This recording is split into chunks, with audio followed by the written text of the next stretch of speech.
started with Next Generation. And once you get into like the crew and the family of it and you get used to them, it's hard to be like, oh, there's another one, it's completely different. But then I started watching it and we watched the entire series in like 2 months.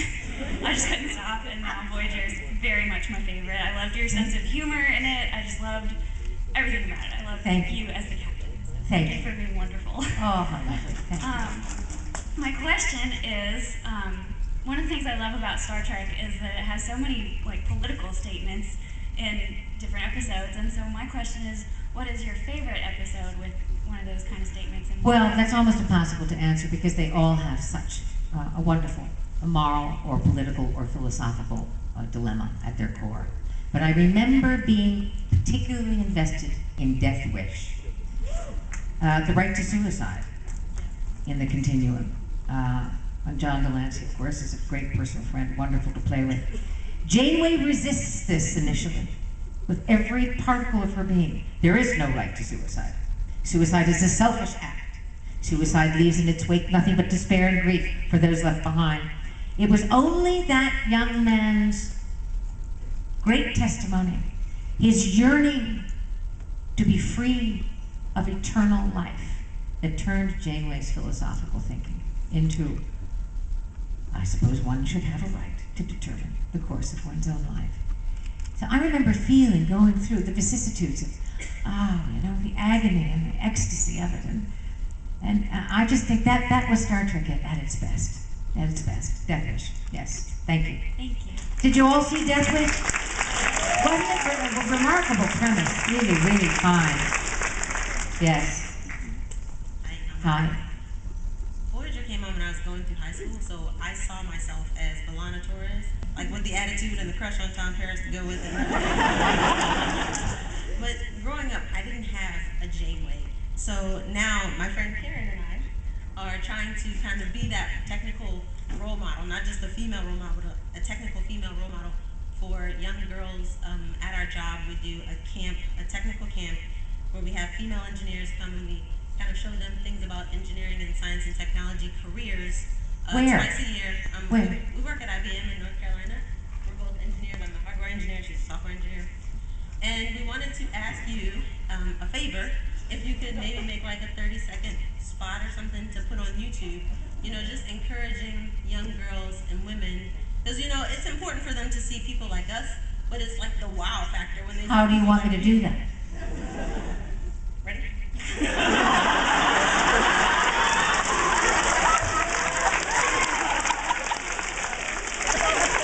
I will of course do that. This is a great thing that you're doing. Let's give these ladies a hand, because this is what it's all about. And of course I will. Yeah, I don't know what to say. I just want to say that this is... How did you feel being an engineer on a spaceship? I was a scientist and an engineer in a spaceship, and there is no greater glory. Neither is there any greater contribution to make. So what you are doing is, in fact, exactly what Captain Janeway would order you to do. Thank you.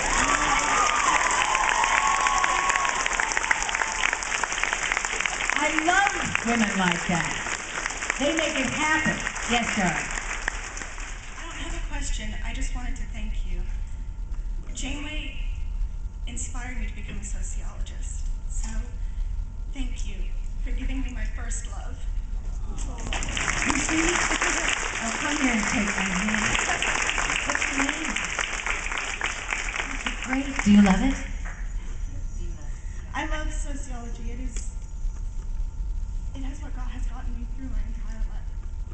Voyager started when I was 6 years old, and from that point on, it's been my whole life. You see something, ladies and gentlemen. You see something with this young, incredibly bright. When you really follow your bliss and find your passion, it is deeply moving. It's hard to talk about it without weeping, because you found it, didn't you? You lucky duck. Go get it. Go get it. God bless you. You found it.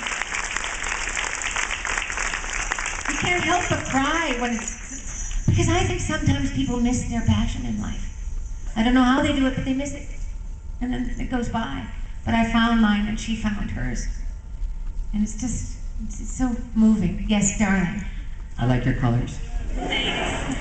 I just had a question about like the Killing Game episode. Like, what was it like for like filming that episode? The which one? The Killing Game. It was with the Hirogen, and you were in that.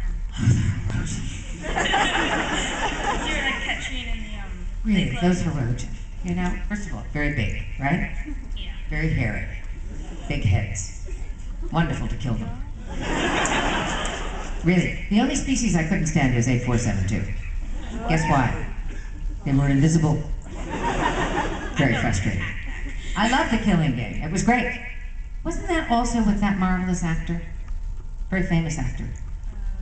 You know, he did all the Scorsese films, right? Yeah, well, we'll figure this out later. Thank you. Thank you, honey. Hello, this is actually not a Star Trek related question, although I have to say that you did carry Voyager. It's almost single-handedly. Thanks. This is more about your voice. You have a very unmistakable voice. And when I was playing a specific video game, there was a specific character. I was like, I've heard that voice before. Where have I heard it? And then, sure enough, the video game is Dragon Age, and you were Flemeth. What was your experience doing voice work for video games? And and would you do it again? I do them all the time. I do them whenever they're offered because it's heaven for any actor. I'm in a booth alone with the engineer, the producers on the headphones. There's no camera.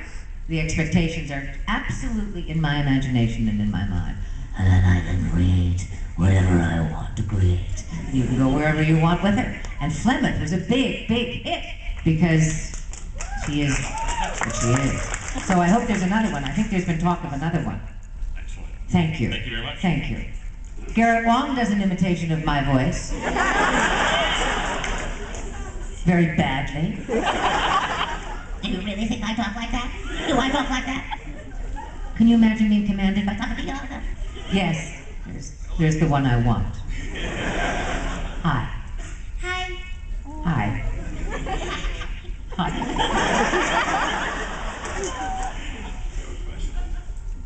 What's your name? Well, tell her what your name is. Catherine. Catherine. And how do you spell your name? Kathryn. Yes! Good girl. And do you have a question? You want to tell her something? I really like the one where you turn into a frog. She said bork or frog. Thank you, darling. And continue to wear a hat. Don't lose that gorgeous hat. You have it, don't you? Yes, Grandma has it. All right, you look splendid in a hat. But you look even more splendid in your father's arms, don't you? Huh? Yes, do you want to? Thank you. Thank you. Thank you very much. Goodbye, Catherine. Goodbye, darling. Blow a kiss. All right. Yes. Did she blow it? You can do anything in your daddy's arms. Yes. How do I follow that? I said the same thing to Gates McFadden and her panel yesterday. Really just say a huge thank you. Certainly in England, we didn't have strong female characters on television when I was growing up. So from Beverly Crusher through to Catherine Janeway, thanks so much. Very much. Was amazing. But you have had great actresses. We have great more elder Maybe the best. actresses. Yes, we do. Helen Mirren, Judi Dench. That's a job. Yeah, absolutely. And I forgot my question. Oh, my question is, I know Voyager weren't involved in the movies, but and I also said this to Gates yesterday, that I was very frustrated that when they made the Next Generation movies, that the female roles were just quashed. Basically, they went from having, sort of like episodes to having 2 lines. And I just wondered how you felt about that in the whole Star Trek franchise. Well, how do you think I felt? Pretty pissed off, I would hope. Not even pissed off, just sort of, again, I have to refer to history. Yeah. I read voraciously, so I'm not speaking out of some silliness, right? And this is not, I'm not being stupid when I say this.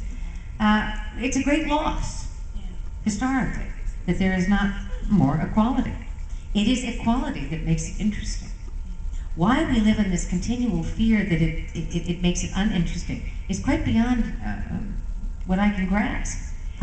Is it not so much finer higher, deeper, better. The two should be on the same level. And from this same level, what could possibly emerge but excellence? So it will come again. It is. It's what I said to that young girl. It's what I said to the sociologist. It resides within, so be it, ladies. You know, let's stop talking about how men are running the world. Let's stop talking about it. The men find it dull. We find it dull. Let's just start being independent and alive, curious, passionate, and original. And the rest will come to pass. Do it. I think I have time for one more question, right? I don't know, they're busy talking. I'll take these two questions, and then I think, Tommy? He's in deep conversation. Doesn't matter. Yes. Yes. Hi there, my name is Alan, and Hello. I think you are an extraordinary actress. I've loved so many things that you've done. Not just Janeway, because that was an absolutely brilliant and defining role, of course, but, you know, Roots, The Gift, Black Donnelly. With Avery Brooks? Yeah, absolutely. And you've done so I was many a bounty things. hunter. I was curious to know if there is a particular thing that you look for in roles that you're offered, if there's, if you go for a certain type, because all of them, the major parts that you play are so distinct and so unique and have such strong characteristics about Yes. them. I've been lucky that way, but So I was just, I'm told I have a little bit of a strong personality.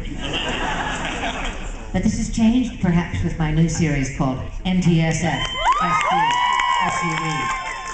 Code, dedicated to making San Diego a second-rate city. Obsessed with sex, eye patch, wonderful, made for them. Yes. Hello. Hi. I just wanted to talk a little bit about how I think in order to be a great actor, you have to be a great person. You have to know yourself very well in order to become somebody else. That said, you are a great example to me, not only as an actress, but in your personal life, with all of the things you have done with Alzheimer's, and with your family, and raising your family, and it's inspiring. It's absolutely inspiring. Thank you. So as an actress, you have influenced me, but also as a person, so thank you for that. I'm going to have to tell you what I really believe is true. I don't think that being a great actor means that you're a great human being. I don't. In fact, I think being a sort of blank slate allows for greatness in acting. You know, Marlon Brando was not notorious for his kindness, but he was indisputably great. But if you had to ask me against the wall, if I had to make a choice between being a great actress or a great person, I would certainly choose the latter. Because I think humanity is everything. And on that note, did you have another question?